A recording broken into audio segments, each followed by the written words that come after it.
Hello, everybody. Welcome back to the week one of the MGSR VE League. Hope you enjoyed that first race. Next up, we have dlimes13 versus Tino.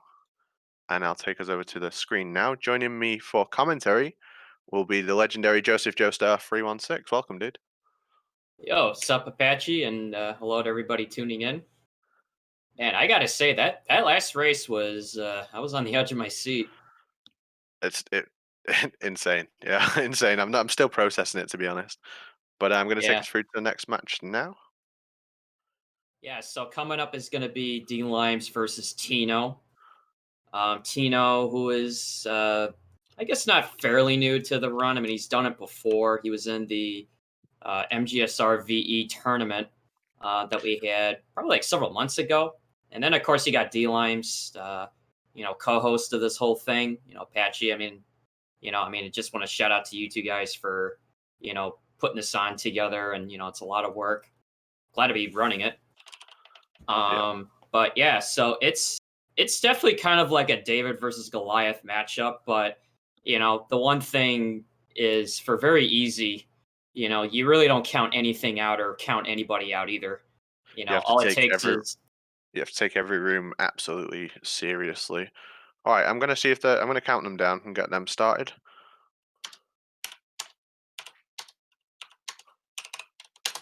okay. So that's 3, 2, 1, and go. And they are off. Yeah, sorry to interrupt you there. I just want to get this kicked off. Tino is one of the original very easy runners. So him and Mac were there before all of us came along. In 2018, there was Mac, Tino, and a few other European extreme runners. I kind of went through this info briefly in the Legacy episode. But Tino is one of the original extremely flashy players. He goes for a number of crazy things. I'm just going to give us some game audio. Do apologize. Yeah, he goes for. Actually, I learned something new today. Yeah, because I was actually unfamiliar with what background they had exactly. Yeah, so Tino was the kind of the original guy going for avoiding the running into mines and then moving out of the damage. Just very strange and flashy player. He was one of the first runners that really caught my eye when I started on this category. dlimes, obviously current world record holder, 102.14 off the top of my head. Correct me if I'm wrong.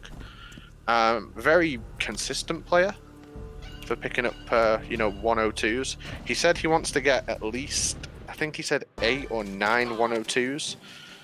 In this league. I've been with the unit since I was so starting out, Lime's got the fact check it. It is a and victory were my parents. sorry, yeah, it is a 102.14. Just as a quick fact check, yes.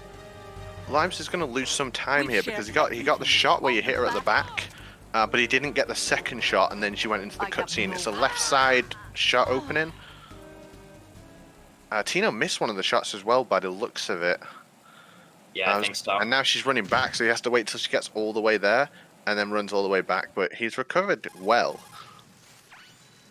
Olga is, full of RNG. It's one of the only rooms in the game. There's very little RNG in the MGS2 VE run. Olga is one of them, and it's right at the start. Lime's just got the dav drop as well, the animation cancel coming off the ledge, saving half a second.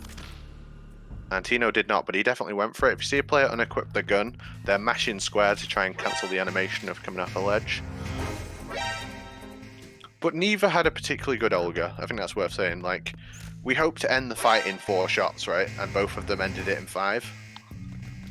Yeah, I mean, it's definitely one of the early, checkpoints throughout the whole run. I mean, it's like you got Olga, you got Harrier. There's a lot of things that can really influence what kind of pace you'll have.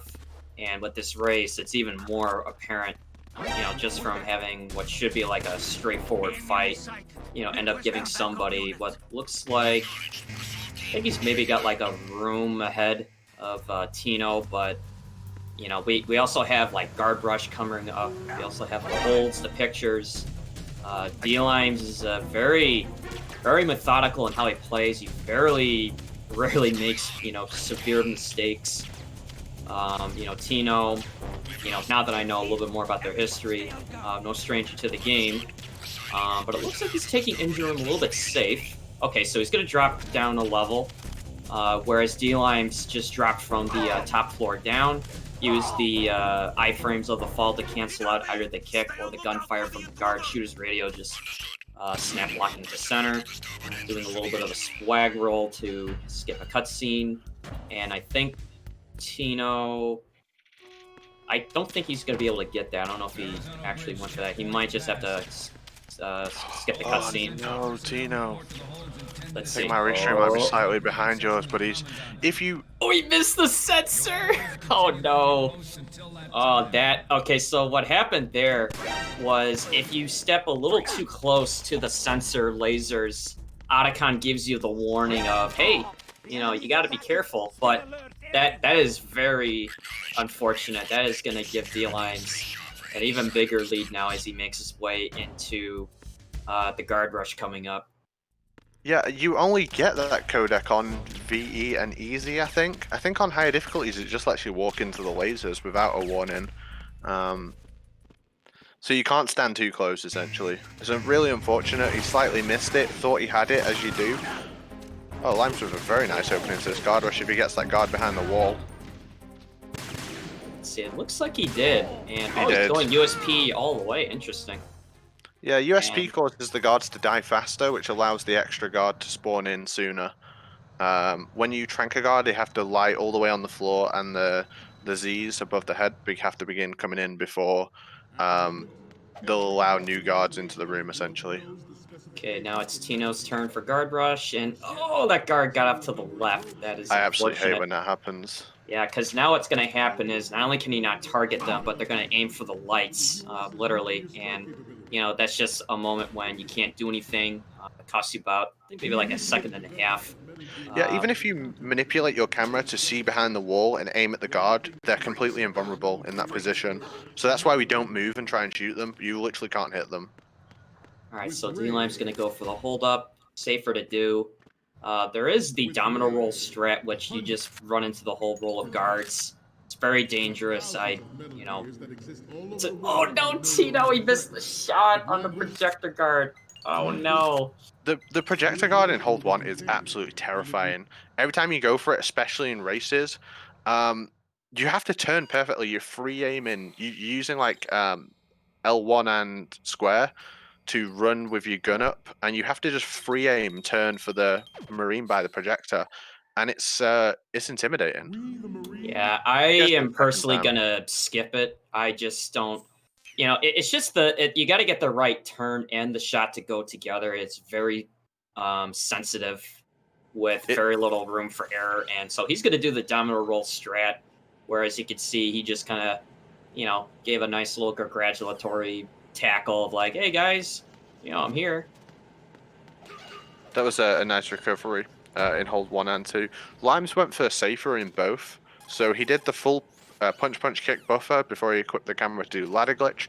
He did do the free aim for the projector guard, but then he rolled into the second guard. You can also hold him up and shoot him at the same time, and that makes him drop to the ground. But rolling into the guard is way safer, and I think it loses about 0.2 seconds, something like that. All right, so Tino just got done with his pictures. He's out of the tanker, but, man, I don't know. I mean, I expected something like this would happen, throughout this whole day. And it's just, from one runner to another, you always hate to, see this happen. It's a scary room. It's a tough room, right? Like, there are safer strats. They do lose time. I think you'll see a range of approaches for Hold 1 across the 11 weeks that we play. But it is something that really is in your head as soon as you come down off that ladder, what you're going to do. Because missing that Marine Guard costs you about 20 seconds to continue and having to attempt the ladder glitch again, which for some players can be scary as well. All right, so you're going to see D-Limes, backtrack to the docks to pick up the M9. There's a whole thing with, lately where you could choose to either, mess with the guards when you wait for the elevator. You can pick up the M9 early. And the advantage to getting it early here is when you get to the rooftop, as you go up this elevator, there'll be an ammo box there waiting for you underneath the fence, which is where you normally get it, should you skip it. I believe the advantages would be you can use that to your advantage for either a non-lethal Fat Man fight, building up that ammo reserve early. Some people just tend to skip it. It's just very dependent on what objective you have in mind for certain things, and extra ammo doesn't hurt. I think people do it just because you can. Like those that additional ammo is not necessary at all for the run. I think because you don't lose any time here, people just want to mess around. Like, I can go for that. I remember during one of the exhibition races we had before the last MGS2 VE tourney, and BMN just suddenly like leaves the room to go pick up the M9, and we're just like, oh my god, what is he doing? Like we thought he was Yeah. just like memeing, and as it turned out, it was actually a legit strat. Yeah, it was a it was a moment in the game that I'll always remember because it's just so ridiculous that you can go pick that up and you don't lose any time. Doesn't serve any purpose, but it's pretty funny. But I mean, it actually makes sense because knowing that you can use the menu trick and the tanker where you end with the USP equipped in hand, your M9 on secondary.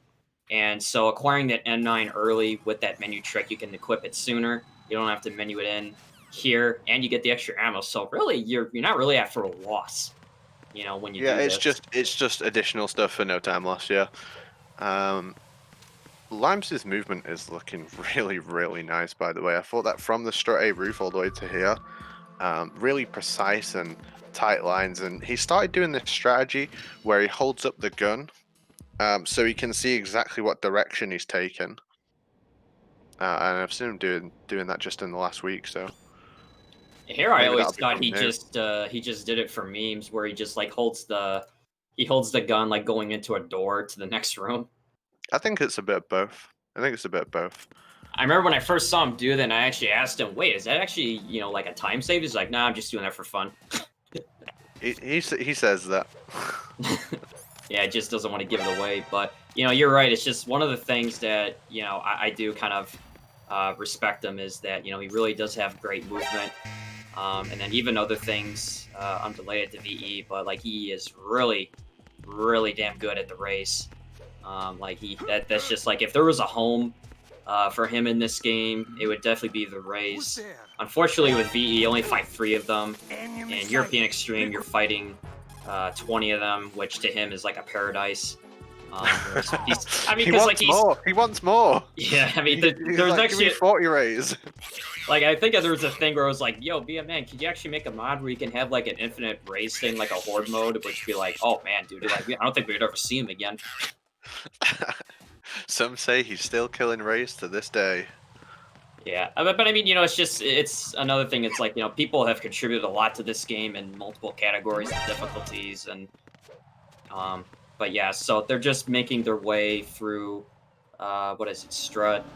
Okay, so Limes is in Strut E, and then Tino's in Strut D here. I'm just thinking of BMN just then. But yeah, so he think he's got like a whole strut ahead, but lots Yeah, of things can happen though.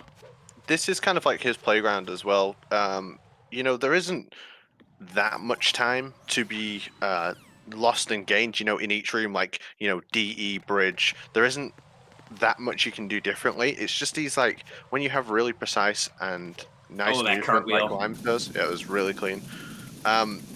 You will just pull slightly ahead on every single room.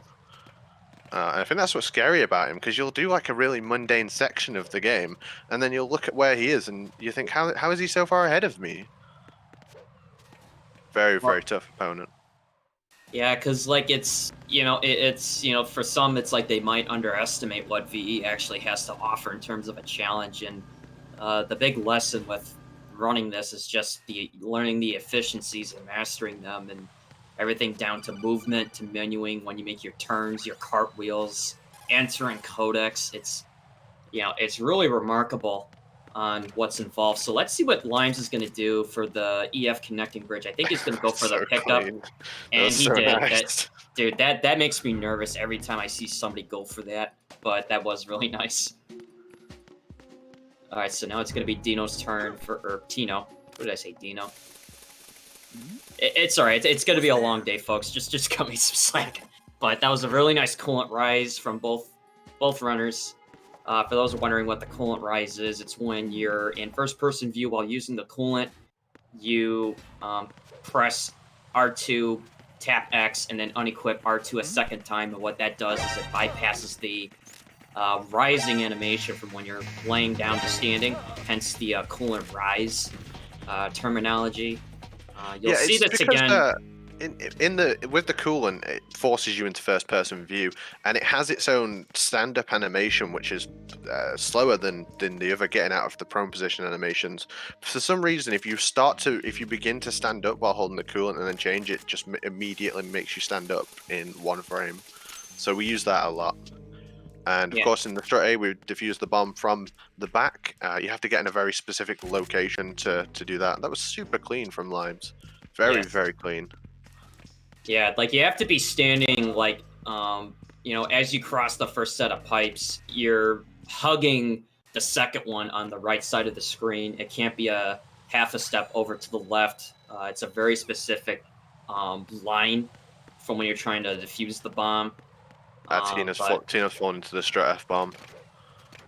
It's so annoying if that happens because you have to climb up 2 sets of blocks to get out, which is very slow. It loses about 8 seconds. Yeah, I mean now it's the leads is starting to widen a little bit, but this is usually some of the things that can happen even with something as routine as bomb defusal. Tino's had a few what I kind of refer to like as the dead cartwheels, the ones that just kind of get stuck in a corner, don't really it doesn't make it go anywhere. All right, so good bomb defusal there. It's gonna make his way out, and then coolant rise second time.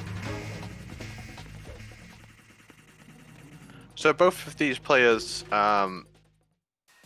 started with very easy, and also took the category very seriously. Competed for the best times. They both had world record previously in MGS2 VE. I know obviously Limes has gone on to other difficulties and had great success, but he is an extremely focused, very easy player. All right, so you're going to see, just like in the last race where they defused the final bomb in Strut C first, it was found out later on that defusing the bomb here, then acquiring Sensor B is actually faster because normally if you go for Sensor B first, then the bomb, you actually get a fixed, I guess, like waiting for the codec to kick in. It's about like, it was like 3/4 of a second. It was something like that, where you actually save time going for the sensor last, even though you're starting from a little bit further away. Yeah, that you get a codec when you defuse the bomb in Strut C, and you also get a codec when you pick up Sensor B. If you pick up Sensor B second, if you pick up Sensor B and then defuse the bomb, the codec will play for the bomb, and the other codec will play when you go outside the door. And if the codec plays on the other side of the load zone, it takes a second to come up. Whereas if you let it play when you pick up Sensor B, it's one of the fastest codecs in the game. So it saves 1 second, which doesn't seem like a big deal. But in this category, being able to find a 1 second time save is a big deal, and it instantly changes the route for everyone. Tino went for the full fancy cartwheel as well into the sensor, which makes it even faster. It's a really difficult cartwheel to angle. Yeah, because like there's a degree of variance where you can either touch the sensor or you'll miss. I've actually had it happen both ways during practice today. So sometimes even the simplest approach is probably your best one. So dlimes on the left side of your screen, he's gonna go for the bomb underneath the sub.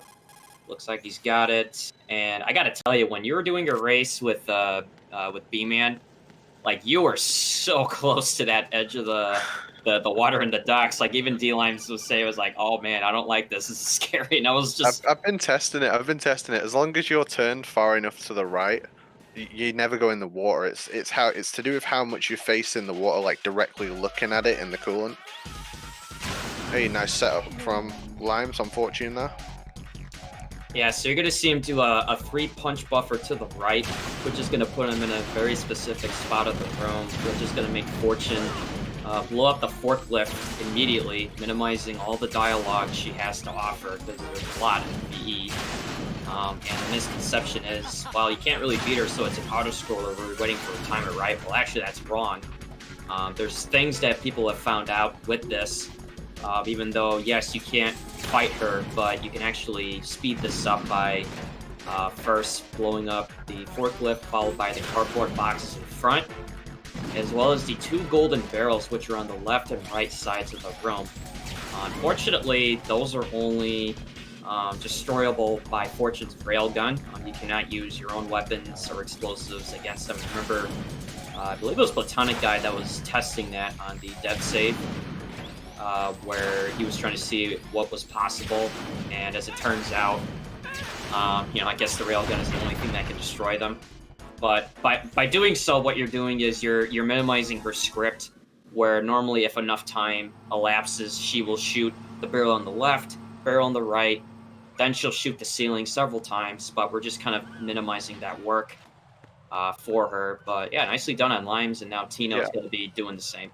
Something else Limes does is he keeps his movement very precise so that he doesn't cause he doesn't cause Fortune to say an additional voice line.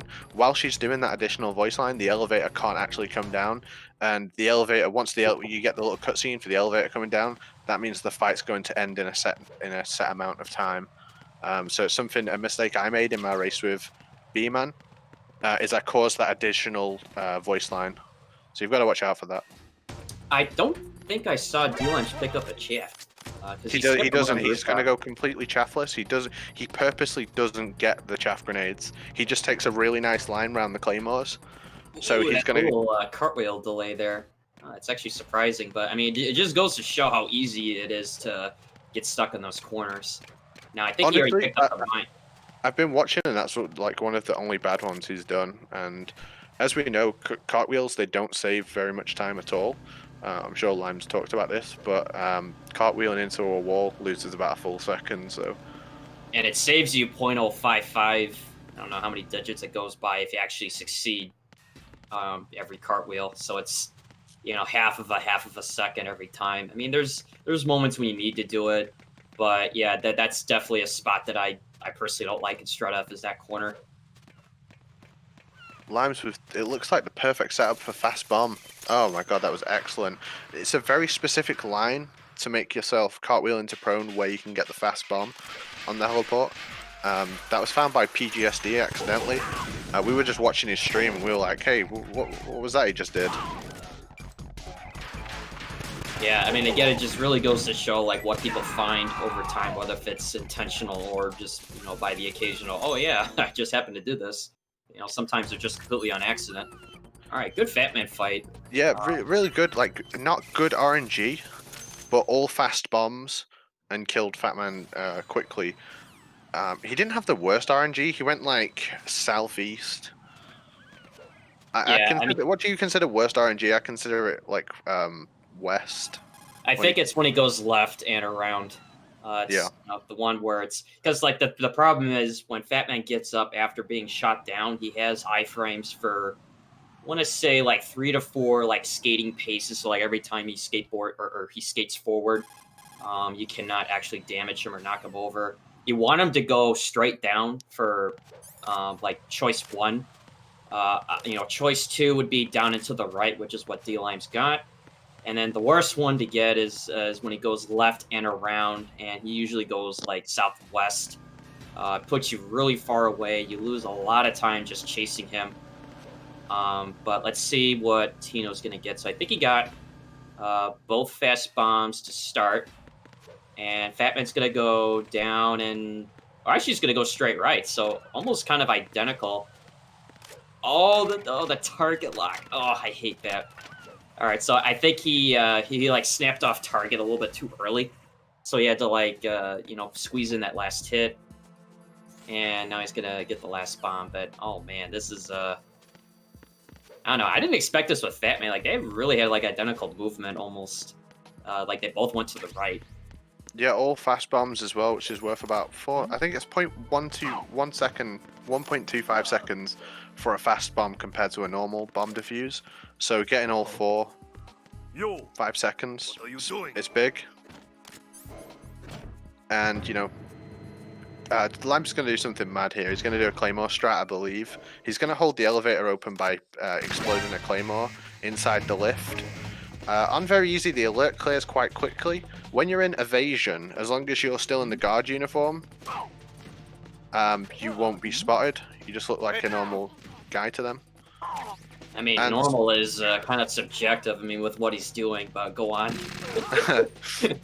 Yeah, this is crazy. He like knocked those 2 guards down that would be able to hear that final AK shot on the 3rd guard. So he could do that. Like normally, if you fire a loud gun, it'll cause an alert. So, oh, Tino got hit by the mines on the EF bridge. You got to use D-pad there, Joseph. You got to use D-pad there.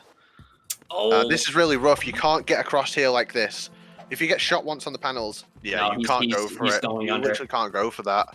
Yeah, that is very, very unfortunate. And I know we've had this talk about making that turn. I do use analog going down into the left, but I kind of memorized the pathing to like what's safe. But I think what he did here is he went too far down, so he didn't really touch the metal tiling. Okay, so now he's got it. But I guess one good backup for in the event that happens where, let's say, if you either trip a mine or you just trigger one but you don't get knocked over, is really the best thing you could do is just, you know, auto-lock every cipher you can as quickly as you can, but trying to bum rush the bridge with them up in the air is very slim that you're actually going to make it without falling through. Yeah, once upon a time, runners would use the box on very easy, and if you're in the box, you can run across the bridge, and even if the ciphers are hitting you, it doesn't stutter you. So that was an old strat you used to see on multiple difficulties, but now, of course, we don't pick up the box because it's slower to stand and get it. So Tino may have had like an older mentality of where you would run across the bridge in that event, and as well, when you're in a race, you don't want to like stop and think about what you're doing. You just want to like get out of the situation as fast as possible, and it can lead to additional mistakes. Obviously, a continue in that room is really, really costly. So EF bridge, it's a dangerous one. And Lime's doing the cartwheel up the stairs. I'm proud of him. I'm so glad he did that. Everyone's doing that cartwheel now. Really nice full cartwheel. Yeah, everyone's doing that now. It looks so good. Limes has been doing a few fancy cartwheels upstairs. That's a relatively new thing that's coming into the run now, as it's becoming more and more optimized. If you mess up those cartwheels up the stairs, you fall down, you lose about 2.5 seconds. So Tino needs a really nice aims to catch up to Limes here. Limes had the worst aims, right? Worst possible northwest. Yeah, I believe so. I expected him to pause buffer for it because we are going to IGT in every game.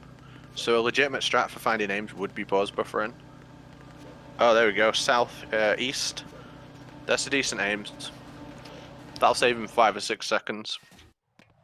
Yeah, so like the interesting thing about the PC version of MGS2 is that when you pause the game, you can use it as an opportunity to kind of like scout the room without actually having the timer continue, so you don't really lose anything. It's just a matter of, you know, getting the good RNG where I feel like if you could use it, it's beneficial. I tend to not use it just for the fact that since I'm assuming they're both on New Game Plus of some kind, his spawn is randomized every time you enter the core. But it's something I think it was dlimes that started doing that, where he noticed that like he could save like those few seconds, like if it happened to be like a northeast aims or some aims that gives you like good line of sight to find them. Limes went for the swag shot on the sensors there as well. He did miss it. It's very dangerous to do a swag shot. Basically, you shoot the sensor while the cipher's traveling. It's a little bit scary. Limes going to do what we call a 2+6 Harrier. And what that is he's going to purposely cause the Harrier to not take enough damage, so it goes into the flyaway machine gun phase, and that allows Limes to damage it multiple times, including when the Harrier flies above your head, you have an opportunity to get a shot that deals double damage. So this is what he's done here is slightly faster if he gets this one. Yes. It's slightly faster than a 5+1 Harrier. Very difficult to execute, very new to the run as well. Extremely clean Harrier. Yeah, one of the disadvantages to using the 5+1, which again, for people wondering, well, what do we mean by 2+3+1 or whatever, is we're just kind of scripting like what kind of hits we're going to do to the Harrier to start. 5+1 is when you get 5 hits at the start, plus an additional when you get a cutscene of when Snake is saying "ride and catch." You get a 5th or 6th hit. The downside to that is that your 5th hit is liable to not get enough damage, where you're not going to hit like 2 of the 4 hitboxes at once, which kind of looks like it's a critical hit. Doing the 2+6, I would hazard is like you don't get that risk as much, but it's harder to do. The difference between essentially, if you miss one shot on the 5+1 Harrier, you lose about 14 seconds because the Harrier's going to do an extra flyaway phase. 2+6, if you miss the final shot, you just hit him during the die shot phase, which is faster than the flyaway phase. Harrier, it's a trip. Honestly, Harrier is one of the biggest, most complicated things in the very easy run. Oh my god, that is very ballsy from Tino to, no zoom that's he doesn't. He literally never zooms for it. Like that's like normal for Tino. Unfortunately, he's missed the 5th shot, which is a really difficult shot to do. I think he's got the +1, so this will be a 5-shot Harrier, which means again he'll do the flyaway phase. 2, 3, 4. Oh yeah, that is a miss. And he didn't aim high enough for the die shot, so he's only got 1 of the die shots. This is a rough Harrier. I think that this will go to most likely will go to machine gun phase. It's something you really just don't want to see. Like the Harrier is scary, right, in a race. Oh, he recovered. If he'd have shot that last shot slightly earlier, he did get the double damage. When the Harrier flies over your head, you can fire a shot and deal double damage to him, basically. So Tino set up for that, and then he fired a shot straight away after that. Cost him a bit of extra time, but not a bad recovery all in all. It was a good Harrier. Yeah, the Harrier is probably what I regard as one of the most important fights with, not only just with, VE, but just in general. It's, one of the fights that has the potential for most variables to happen. For VE, it's probably with a capital T, the most important fight. It's just, there's just so many things that can go wrong. You lose so much time before you realize by the time it's over, like how much time you would have, either gained. But it's, good recovery. But I mean, this is, this gap is, pretty wide right now. So I would imagine dlimes is just gonna play it safe from here on out. I would not expect him to do the swim glitch at all to get to Vamp. He's probably just gonna swim normally. I'm finding him more and more difficult to predict as time goes on. I'm gonna guess he's gonna do it. That's my prediction right now. I'm gonna guess that he's doing it. I don't know. I mean, it's just knowing the way that he plays.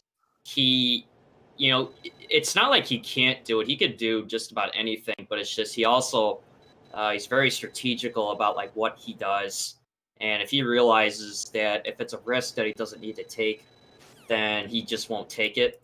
But if he's in a pinch, he'd definitely whip out the swim glitch when needed. Is it me or is my restreamer lagging a little bit on one? Yeah, I'm lagging on too as well. Okay, so I guess maybe we're hoping for that to recover. The swim glitch is it's also probably like the Harrier. It has a lot of variants, except with the swim glitch, it's not really where at first you're required to do it, but if you want to get the good times with where they're at now in the 102x range, you're forced to do it. You save. I think it's about 18 seconds with a perfect one cycle swim glitch. I know that Tino will swim glitch. Like, I don't even think that he knows the way to go in the water. Like, that's how often he does the swim glitch. Like, he's known for getting one cycle swim glitches. He's one of the few people that I've actually seen get a one cycle swim glitch. Let's see what Limes is gonna do here. I would almost expect he's just gonna swim normally here. Yeah, Or well, actually, you were wait. right. Nice, but excellent prediction. He's All right, ahead. so He there he knows goes. he's ahead. But as I say, I'm certain Tino will do it. I'm absolutely certain Tino will do it. I mean, like if Tino wants any kind of chance to come back, like they need to do it. You know, even if it's kind of etchy going in. It's it's again, like I've been on both sides of this race right now, where it's like if you know you're ahead, or when you're behind. And doing the swim glitch is rough in either condition, especially when you know that you're behind. But it was a really significant thing for me to learn as far as like how to make up time. I've actually just regularly do it on occasion anyway, regardless of difficulty. I just find it like it's a fun thing to do as a challenge, but there are some consequences to when the glitch doesn't work out, meaning you don't get it in a perfect one cycle right away. It becomes like a 3-4 cycle, where by that amount of time, you're just losing out times over somebody that didn't do it. Yeah, what we mean by cycle is when you begin to swim up against the wall, you have to gain enough height to get out of bounds. Every time you come off the wall and fail to gain enough height to get out of bounds, we call every additional go to do that a cycle. So we'll see when Tino does it. It might be a little bit easier to explain. But every time you're causing another cycle in the swim glitch, you are losing time, and you can only save about 18 seconds. So what Joe's saying is you do have to get it quite perfectly to save time, especially on PC, where the loads aren't counted towards the IGT. On console, it may be something that's more important to go for and save you more time. Yeah, because I believe it's actually harder to pull off on console just because of the way the games are set up. PC, it's a little bit easier to execute, just given how stable the frames are. On PS2, I can't even imagine on how hard it is. I mean, the game doesn't run as quick as PC or HD edition. But actually, fun fact is on the I think it's Sons of Liberty PS2. There's an entirely different swim glitch, which I think is referred to like as the swim skip. Yeah. Which has a different setup altogether that doesn't really do the swim glitch that you would normally see. So Tino's gonna make his way down, and I would imagine he would go for it. I mean, if I was him, I would do it. Absolutely. As Platonic said in the chat, I've never seen him not do it. He always does swim glitch. It is an extremely difficult glitch to execute. There he goes. All right, so let's see here. So what he's gonna try to do? He's gonna swim on an Oh, angle so very good. specifically. Ooh, so close. So it looks like it's gonna be a two Very cycles. nice. So that's pretty good. That's just about what you want. A one cycle, which means like a one attempt where you go out of bounds while swimming. So you're surfacing above the water while swimming. So it almost looks like you're floating in midair. And what you're doing is you're swimming on a very specific angle to where Raiden goes out of bounds, go through a conveniently placed hole in the ceiling where you could just swim directly to the door, or rather the loading zone for that door, which would get you into the room where Vamp is. And all you would have to do is just navigate your way through. And you might be wondering, well, why is the radar on for some runners? And my main philosophy is because of that swim glitch. It's unless if you're very familiar with navigating underwater without the radar, it could be a little confusing. The radar for me just helps direct what direction I need to go, as well as when it's safe to surface. Because sometimes I've had it happen where I'll surface too early before reaching the door, and then you'll lose time because of that. But there's just no reason not to have it. Just absolutely no reason not to have it. Yeah, I mean, on runs like on Extreme, European Extreme, where you might regularly see the radar turned off, that's usually the main thing is where, I would personally recommend doing that only when you actually have experience with, having done the swim glitch successfully before, just so you can get an understanding of, like, just where to swim. All right, so I think I think they're both going to do the Emma bump. I mean, it's yeah, pretty Lime's safe doing the double bump as well, which is relatively new. After you've pushed Emma through the door, from her standing spot, you run and push her from her left shoulder. moves us slightly forward before you grab a hand, and that saves a little bit of time. Just a minor optimization.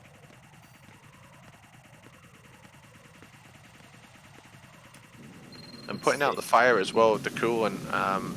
A lot more people are just picking up that spot and getting that fire diffuse really quickly. In the past, you would see extremely slow fire extinguishers.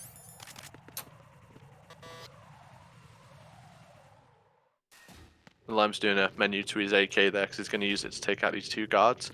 And then when he begins the oil fence, he's going to use it to switch to his sniper quickly by tapping R2, and then the AK is right next to the sniper rifle in the menu, so it's less movements. Okay, so I'm just refreshing my restreamers. I guess I was a little bit behind on one of them. It's you know, I can never I don't know, I guess it's like you always appreciate technology until like something goes wrong with it, right? Yeah, it was like I was kind of like, you know, trying to catch up on what was happening, but it looks like I'm all caught up now where Tino is making his way out of Shell 2, first floor, and dlimes is just starting the sniping section, but I'm just going to refresh anyway. Okay, so he is on sniping. Yeah, if we do appreciate you letting us know when we fall behind. It did lag up a little bit before, so I think he might be at a bit rate slightly too high. This last room, as you leave in Shell 2, and you have to take that angle to get behind the guard, I always feel like he's just going to turn around and look at me. Oh, yeah. Just pushed her through the door. If she's not over the line of the door, she'll essentially be in a really awkward place inside the Shell 2 if you don't successfully push her through. So it's always a worry that you're going to do that. You have to get a really nice, clean bump through the door. Yeah, and then I guess what he means by an awkwardly place in Shell 2 is that she'll actually fall through the floor and go into the ocean. If you hear like a sploosh, you know, as you load into the next area, that's when you know the game is soft locked. You can't really advance. You need your key card to get into Strata L. You can actually try to go through the door, but the problem is you can't, you know, go through it. It'll stay locked. But on PC, I believe it has like a lower risk of it soft locking. I don't recall it ever soft locking for anybody on PC. I think it's happened once. I think Mac McD said it's happened once to him. And I did suggest to Mac McD that his setup might have been dubious. But we don't know that. But there's like 2 or 3 confirmed Emma bumps that caused a soft lock. I think it's Pythonicus, Iridescence, and Mac have all had one on PC. But so uncommon that literally everyone does it in races, everyone does it in PB attempts. No one has any fear of it. I'm not afraid of it. Are you afraid of it, Joe? Oh, I'm sorry, what's that? Are you afraid of soft locking when you bump Emma on PC? Oh, on PC, no, not really. On console, it's I've been burned too many times, but I still do it anyway. So if dlimes is out there listening, I'm still gonna do the Emma bump on HD Edition despite all the warnings. I don't know, it's just for some reason it has a higher failure rate, and sometimes I'll even take the bump safer just so I can minimize the chances of it soft locking. But that's actually interesting. I was actually not aware of it failing on PC. I was kind of led to believe that it wasn't really like impossible, but it was just highly unlikely that it would soft lock. Like you'd have to do something very specific to trigger it, I would imagine. Yeah, or maybe a dubious installation, something like that. I'm not sure. PC is a weird one. But as it happens, I'm pretty sure you'll see everyone do it in every single race during the league. If you don't know, this is week 1 of MGSR VE League. There is 12 players competing over 11 weeks. We'll be having generally 2 or 3 races on the channel every Thursday, possibly more if people's schedules work. But every single Thursday, come here and we will show you some races from the league. everyone plays everyone, and you get 1 point for attending your match, and you get 2 points for winning. And yeah, got some prizes as well. How are you feeling about your match, Joe? Well, I mean, I was saying this the other day, but it's I don't know exactly how far Plywood has gone with bettering his game with VE. I think he improved it a significant amount. I just got my PB last night of 103.35. It was at 103.59 since like May, when I was actually in the last tournament. But he's definitely no stranger to the game. He's a very experienced runner in more than just this game alone.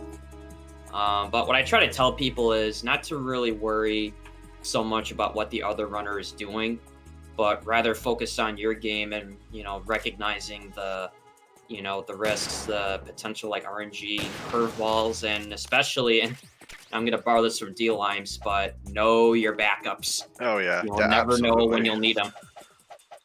Yeah, yeah. Backups is such a huge thing. It's one thing to learn like, oh, this is what the world record does. This is the fastest thing for every single room. It's like, right, but you didn't do this right. What do you do next? Backups have saved me so many times in races. God, gotta have them. You really have gotta have them. I mean, because really, I feel like that's what separates, the good from, the phenomenal when it comes to like, people in speed running is not necessarily if you could do things right, but it's how you recover from the stuff that doesn't go right and just knowing those backups, close to, second nature.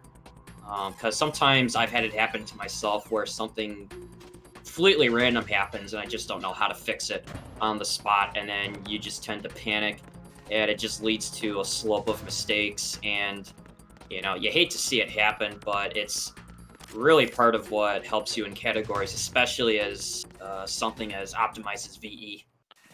Yeah, if you know how to minimize all your mistakes, you're so dangerous because every single player, no matter what, is going to make some mistakes within a race. Like, no one can, especially this game, no one can just play it perfectly from start to finish. It's too long, there's too many things going on. All right, so Limes is making his way into the Shell 1 core, making his way into Arsenal gear, and Tino is, I think he's just admiring the view, praising the sun, possibly. Yeah, I think Limes hasn't really made any mistakes in this race. He's on a low 102 pace. Obviously, I can't see his splits, but I'm assuming he's on a low 102 pace. Been a while, Um, hasn't it? Tino's Jack PB is the around Ripper. 104, so there is a gap between these two players on the leaderboards. You know And this fellow? Limes is the best player, and everyone's got to You face him remember me, once. And don't you? Tino Grown. drew the short straw in that respect, but don't worry, he's going to High beat us all up concentration of silver each week. implants. Yeah, it's They all fun altered and your games until you memory have to go up too. against the big bad D-Limes, and I've raced them several times, out of events. I mean, we definitely have a great time doing it, but it's rough, because you're going up against somebody that knows the game very well and makes very few like severe mistakes. I mean, there may have been a couple of like movement based hiccups here and there, but you're also dealing with somebody that knows the backups really well too. I mean, more than just how to do them. And that wasn't too bad of a no zoom vamp. That's pretty dangerous. But unless if he did the like, there's some funny thing with vamp too, where you can actually tap left arrow on the keyboard. It gives you just enough adjustment to where you could just spray down vamp without having to zoom in. I guess I kind of got unlucky with my keyboard where I do not get that adjustment. It just gives me the same D-pad input. But I think for D-Limes, he just has like either the magic touch or just the right keyboard, where you do not have to zoom in because again, every little bit helps. And, cartwheel. Yeah, it's those dead cartwheels. I mean, it's you review your run at the end and you try to figure out like where a lot of these time losses happen. And I swear, when you rewatch a run and you check like every cartwheel that did not, go well. I mean, it does add up. It may not be at the time, but it does add up over the course of the run. Did you see what Limes did there with the Jejunum guard? He approached him, punched him, and then cartwheeled through him. It's difficult to execute, but it does make you cartwheel cleaner, and it's very safe as well. As long as you execute it well, it's very safe to do that. I Jejunum's a scary room. I hate it. I really Yeah, hate it. I figured he was gonna do that because in the race that D-Limes and I had on, I think it was Monday, where he got into Jejunum, and I think it was the cartwheel into that Tengu on the second floor missed, as well as getting shot going over the gap on the bridge and down into the floor. It's a terrible room to have that happen with, whether the alert is on or not. And it Horrendous. loses Yeah, you, horrendous time it's loss. like you're losing at least, Damn, kid. What are you you know, like thinking? 20, maybe Damn, 30 kid. plus seconds. I mean, that's assuming if they're Moron. shooting at you too. Damn, kid. What are You do get the Jejunum fear as Moron. well when you're Damn, kid. doing Moron. like the Olga cutscene in the room before it when Damn, you get kid. tortured. You get that the fear Moron. of the next room. Damn, Just because kid. it's so terrible if something goes wrong in there. It's Moron. right at the end of the run as well. I mean, it can Damn, be, kid. especially like if you're not as familiar with, like trying to get some of the cartwheels and the probably more so is crossing the gap. Looks like D-Limes is having a little bit of fun with Snake there. It's just kind of giving him a piece of his mind with the with the blade. I love beating him up. I've always got to beat him up. I like that you can block his bullets as well, which is pretty great. I mean, for somebody who's never used a sword like that before, it's always impressive how they just be like, "Oh yeah, I'm just gonna start deflecting bullets now." It's probably something to do with the nanomachines. Yeah, its tutorial from Snake is move the right analog stick to slash horizontal, move it up to slash vertical, and it's like, right, now you're good to go, and then suddenly Raiden's blocking bullets. Like, yeah, okay. Okay, so you're gonna just see D-Limes take a left aligned path here in Tengu 1. You don't really care if you get shot as much. You want to try to minimize it if all possible. What he's going to do is just shoot through all the Tengus and then do a specific punch kick when flat up against the door.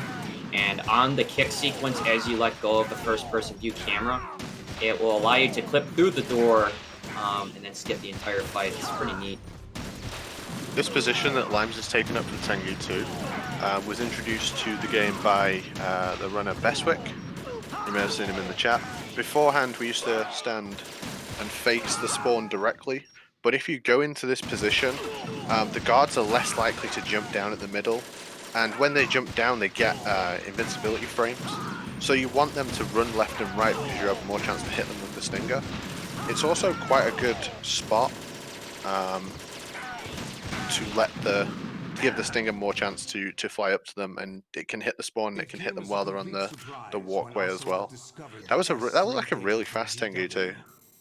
Yeah, that was actually pretty nice. And after trying it myself, I think from what I understand is not only are the Tengu's behavior on that sky bridge not really manipulated, but it seems like you get better chances of not having them just jump over the middle.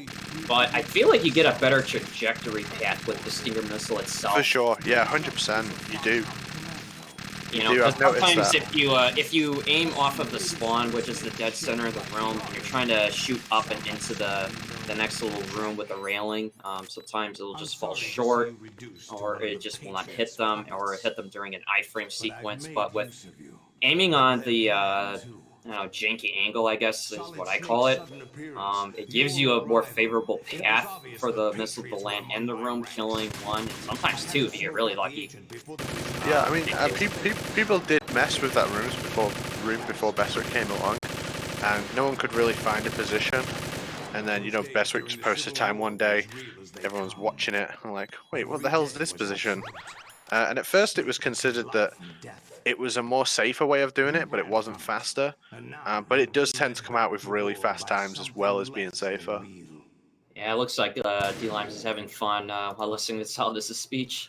Lime's going to go for a weird right ray setup that's quite difficult to do. You're going to hit the middle and then right ray in the mouth, and then you're going to fire at the left leg and while the Stinger is traveling, you're going to run towards the ray and then hit it in the head. That's very new. I think Platonic Guy came up with it. It's extremely fast, but it's so hard to execute. Yeah, actually, that was pretty interesting. As you were saying, Honestly, it's so hard to do. I was practicing it in the trainer. Like, your initial switch to the Stinger has to be absolutely perfect, because the first shot has to come out straight away, and then you have to turn and get the ray in on the right in the head before it closes its mouth. It really isn't easy. dlimes has dropped himself to one hit from death, of course. He appears to be messing around a little bit.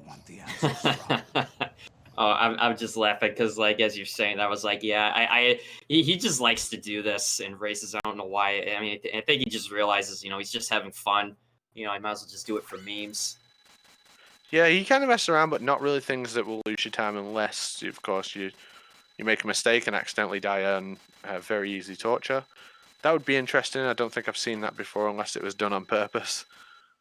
Okay, so it looks like Tino's feed is, at least on my end, it's chopping up a bit. Okay, so he just now got out of Tengu 2. So now dlimes is going to get into Solidus. So what you're going to see here is he's going to just be using the lethal part of the blade. No need to go for non-lethal strats here. He's going to knock over 3 times, move far enough away to bait out a missile barrage from Solidus. Cartwheel through the first set, hitting him for a 3rd set of hits while cartwheeling or moving over to the opposite side of the rooftop. If you're far enough away, Solidus will do a short zip, transitioning into phase 2. If you're not far enough away from him, when you knock him over past the 50% HP threshold, he will zip all the way across the rooftop. You lose, I think it's like a couple seconds, so you're just trying to optimize everything you can. And he's going to play it safe with just going for a block. Yeah, he's going to go for a parry. 100% parry stab. Okay, there's the stab. It's dangerous to do because you can get hit by Solidus if you don't time it correctly. Block is safer, but parry is faster. And what we mean by parry is you'll throw out an attack just before Solidus hits you. That was an excellent performance by Limes. I didn't really expect anything different, but it was a joy to watch. Yeah, I mean, it's I don't know if he if he was on PB pace or anything, but I would definitely at least just kind of throw it out there that it's got to be within the 102 range, maybe low 102. Yeah, something prediction. Like that. Because I believe his PB is 102.14, and if I had to guess, probably like in the 102, maybe like 102.20s, 102.30s. I forgot what aims he had. I'm gonna make a bold prediction here and say it's a 102.47. Not that he didn't just post that in chat or anything. No, it's just my prediction. I was gonna say, I was like, man, that was very specific. But I guess, let's. While we're waiting for that, we're just gonna, check up on Tino here, who is getting into the rays. Unless if my feed is behind again, so I'm just gonna refresh it quickly. So I think he may go for the middle left, or I'm sorry, the middle right, and then the left right, which is the one that jumps on stage. Unlike the one where it was middle, right, left. Right, left. Man, Solidus sure loves to talk, doesn't he? Yeah, so he's doing the race now. He's shot the left one in the head. 3rd one will jump on stage, and then he's going to go leg head. Got to watch out for the save boss after you kill the ray as well. Yes, always be aware of the save bosses. I mean, thankfully on PC it's not as long, but you just feel ashamed every time you get caught. But on console, it's really bad. It's, even on SSD, if you have a lot of saves, you're losing 7 to 10 seconds every time you accidentally hit yes on save prompts like out of tanker with Rose's, 2 of Rose's forced calls, and I'm sorry, 3 if you include the one into Arsenal Gear, and then you get the one after Raze. So you get a lot of them, actually. If you think about it, I mean, that's a lot of ones you have to watch out for. It's why I like games like, MGS3 and 4, where they give you like a little delay, where even if you're spamming it, ahead of time, it's not going to really, click on it right away. You get a chance to like, wake up and then hit the down pad first on Yeah. the pad, and even then, it's you know, save bosses on MGS3 are, for me, they're pretty embarrassing. I lose so much time to those, even on an SSD digital. But back to this, so I would be. Let's see. I think Tino's done the parry strats. I don't know. He may just go for the blocks, just given where My he's. guess, yeah, my guess would be that he's going to block. But yeah, phase 1, bait the missiles. You have to stand at a certain range. You have to wait until he starts doing them. If you try and approach Solidus before he's began shooting the missile, he will just dash off. Oh wait, did And he just finish? Man, my feed was behind again. mine does keep dropping behind. But yeah, It's I dropped behind guess, multiple times. My yeah. bad. Are you talking about Or you know what? Maybe he just did it so fast that we just couldn't keep up with it. But just do try to bear with us. But yeah. So I guess GG's to both runners. We'll be waiting for the IGT on both runs. But yeah, definitely nice job done on both dlimes, and I know Tino. It's is that a I gotta say, I mean, even with all the things that happened, he recovered fairly well. Because like you never really know like what this game will throw at you, and it's how you end that kind of makes you appreciate it for like what it is, even if you know that it wasn't an ideal run. But It's just the start, right? Like this is week 1. This is your first race. You have 10 more opponents to go. Now, you can look at your race, look at your mistakes, know where you felt the pressure more strongly, and you can plan for your next race from that. Over the course of 11 weeks, people are going to get very good at this game. We've already seen multiple people PB. You PB'd yesterday. I PB'd in that race I just did. Yo, what's up, Biz by the way? Thanks for the raid. There's a long time to go. There's a long time to go. Joe, if you want to shoot off and prepare for your race, I don't mind taking this through to the IGT screen. It's up to you, buddy. yeah, I mean, unless if there's any final remarks. Yeah, I don't know if dlimes wants to chime back in while he waits for the score screen, but I will just say, like once again, thanks to you and dlimes for putting this event on. It's going to be a lot of weeks ahead, but it'll be tons of fun getting to race everybody, and and of course everybody watching. Thanks for tuning in. We're definitely happy to be able to show these things off to you all as we, get this underway. I will be getting ready myself, where I'll be going up against Papa Plywood. Yeah, and that'll be up next. I'll pull limes in. You can go and prepare. Thanks for coming, Joe, and I'm looking forward to your race, mate. Hey, anytime, man. Anytime.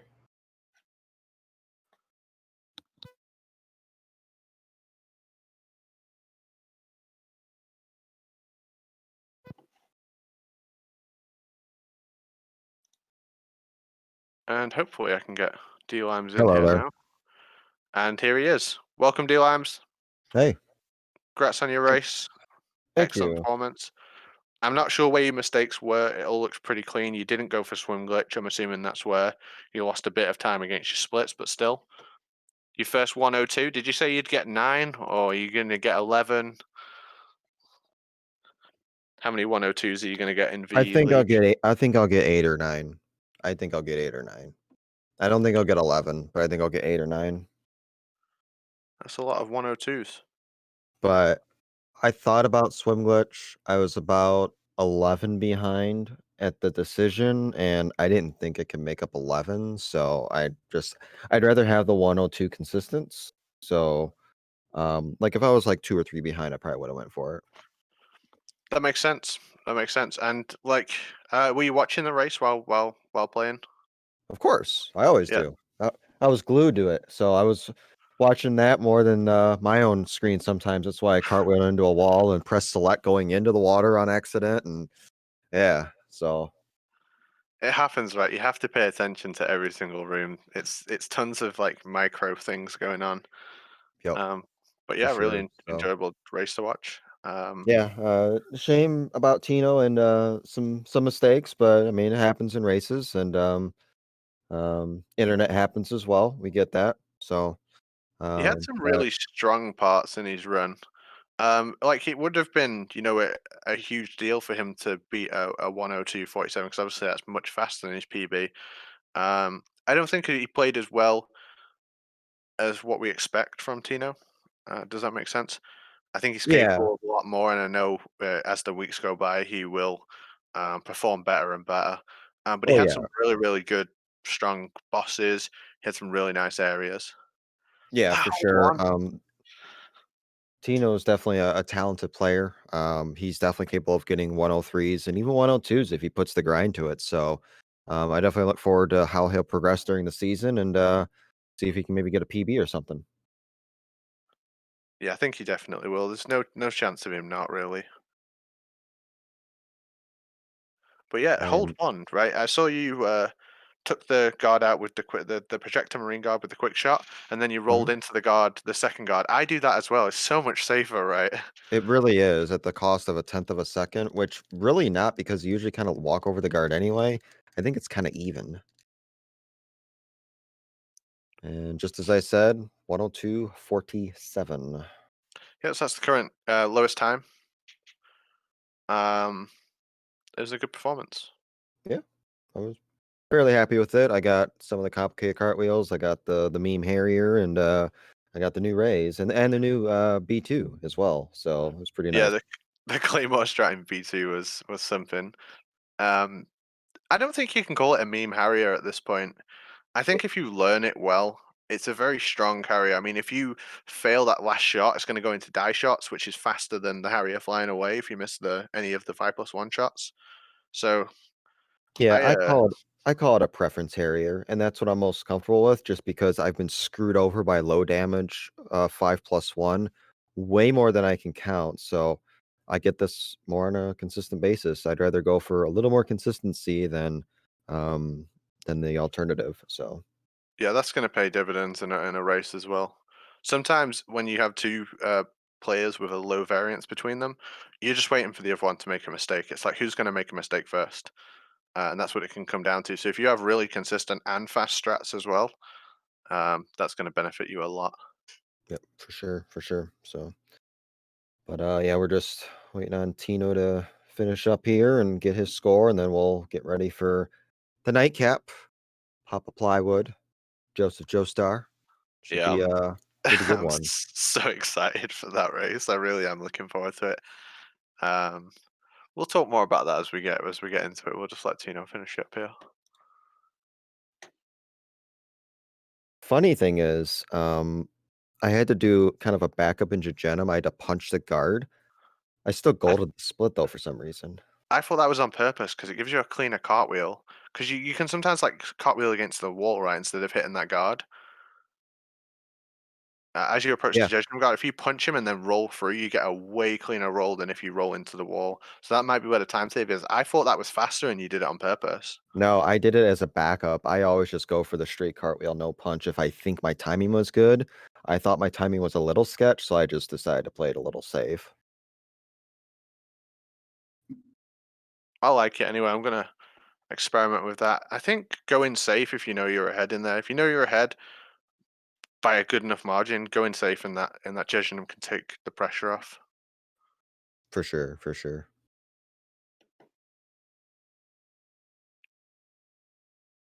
But yeah, as I said multiple times, Tino is a fantastic runner.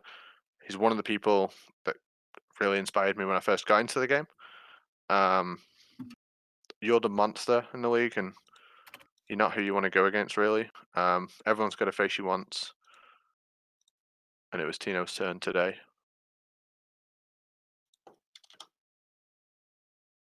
Did he mash through it? Nope, I'll be able to verify it. Look at it on the Twitch stream. 105. 24. Yep, I saw it. So that's verified. Ref has verified it. So yes. Very nice from Out of- both of you. We're gonna take it to a short intermission and get set up for the next game. Thank you everyone for watching. Business, thank you for the raid as well. Appreciate it, mate. We'll be back really soon with the final race of the night.